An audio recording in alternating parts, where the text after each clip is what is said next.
how to hook batteries in series. This is how I do it.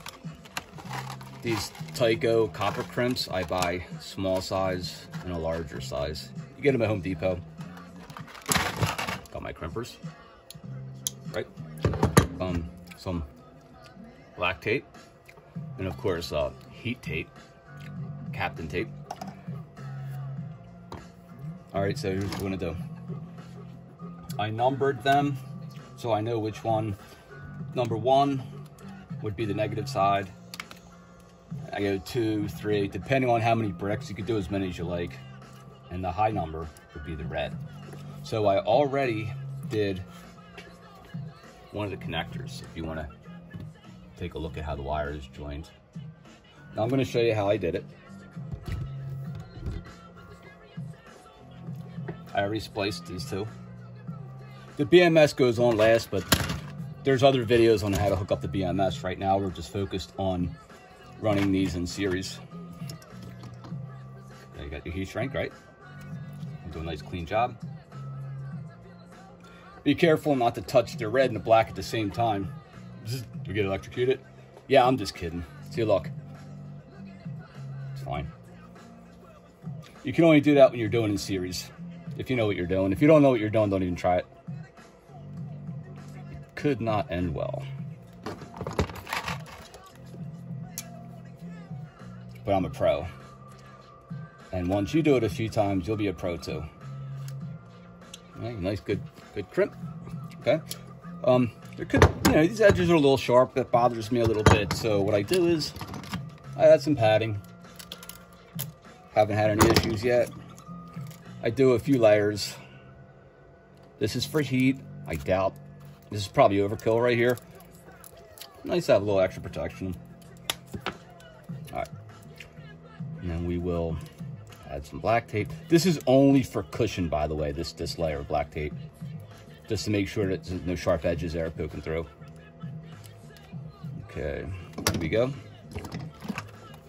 I'll just throw a little heat on there.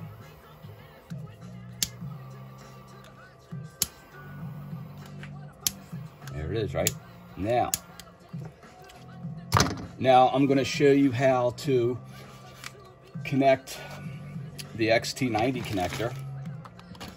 See, I'm running 2 16S packs, and then I'm gonna pair them. That's how I do it. Unless you have one BMS and one big charger, I'm using 2 chargers, 2 BMSs. It's nice, it's pretty reliable, balances the cells better. That's my preference. You could do your preference, doesn't matter. Whatever you like, whatever you want to do.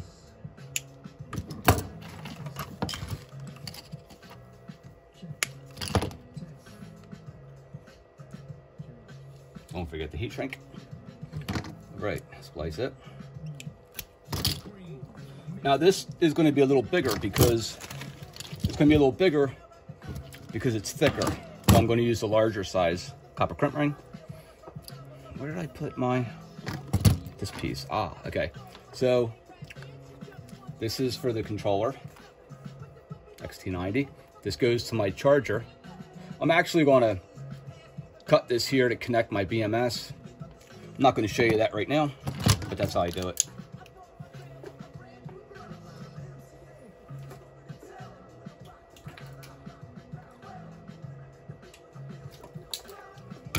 Okay, I spliced it. I'm going to throw some tape on the connector in case it hits something while I'm working. I got metal on the bench.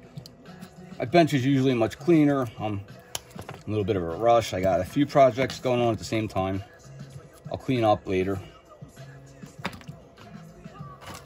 I'm afraid if I clean up now, I'll be missing parts that I'm actually putting on bikes. So, all right, let's see.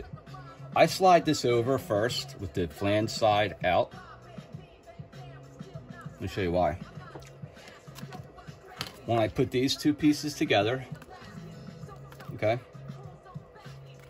I'm going to put it right here like that to overlap it, see? Slide it over, see? All right. Get our crimper.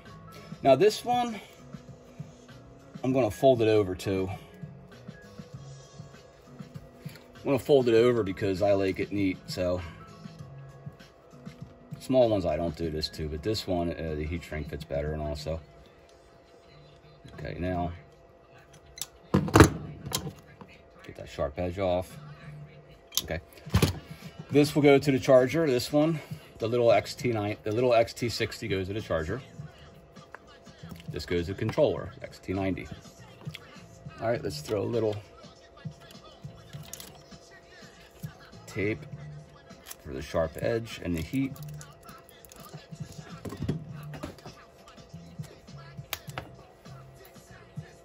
This just makes me feel better with the vibrations when you're riding. Plus it's neat. There you go. A little bit more on there because it's for padding. So we want the metal piece covered.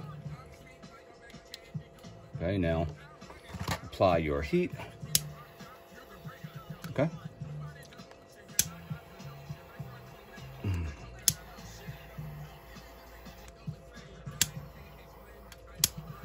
Now, if you're just running one battery, it's fine. I'm running mine in series. You could also run in parallel. I'm doing mine in series. This is going to be 134 volts maximum charged. 84 volt maximum charged is also fine.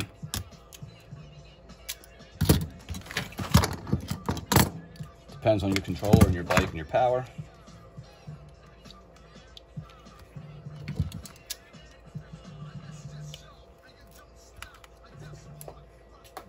This is one method. I have other methods of assembling batteries. Probably have some videos coming up on that. This is what we got going on for now. It's this one here.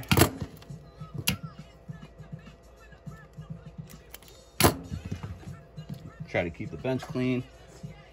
Get my bench clean. All right, now. Okay, so we got this here. Okay. Do this like this.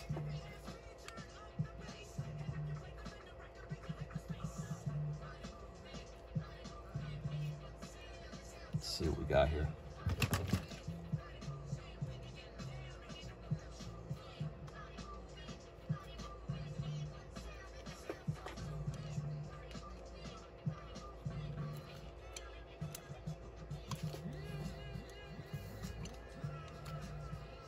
I'm cautious of any sharp edges, probably why I crimped it so many times. Now we'll do our captain tape, canter tape, however they spell it, K-A-N-T-O-R, captain, Canton. You can look it up, it begins with a K. It's just for heat. Works really well. I did a video and with the solder, and it did not melt. I held the very, very hot solder on it for a long time, and it did not go through the tape. So I'm pretty confident using it for my battery builds. You can get it on eBay.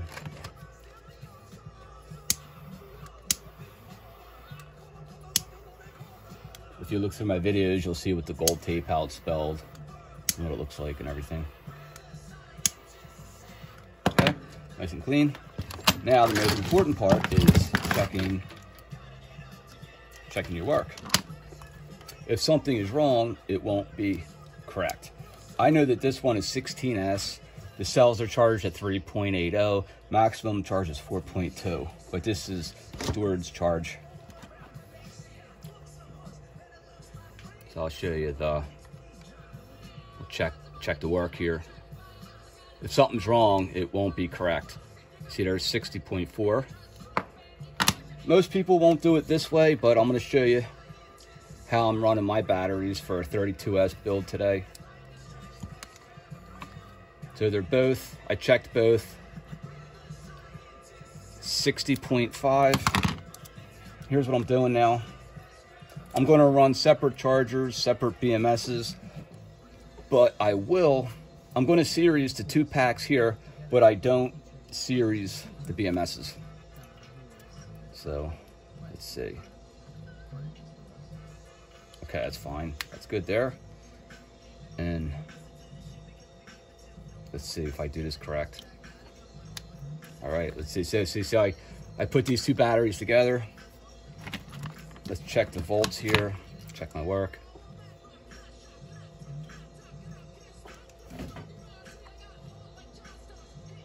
$121 volts. It's going to wind up being 134 volts fully charged. All right, guys, that's that. That's this video, just showing you this part.